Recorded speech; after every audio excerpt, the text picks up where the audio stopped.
ಬೆಳಗಾಗಿ ಮೊದಲು ಪ್ರಾರ್ಥಿಸು ಮನವೇ ಆದಿದೈವ ಗಣೇಶನ.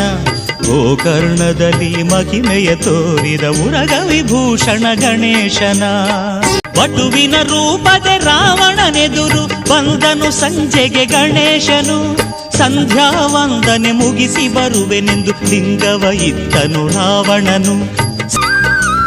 ಆತ್ಮಲಿಂಗವು ಅಸುರಗೆ ಸೇರಲು ಹಾನಿಯೆಂದರಿತ ಗಣೇಶನು. ಭೂಮಿಗೆ ಲಿಂಗವ ಇಡಲು ಒಡನೆ ದುಃಖಿತನಾದನು ರಾವಣನು. ಅಂದಿನಿಂದ ಅದು ಗೋಕರ್ಣವೆನಿಸಿ ಭೂ ಕೈಲಾಸವು ಆಗಿಹುದು.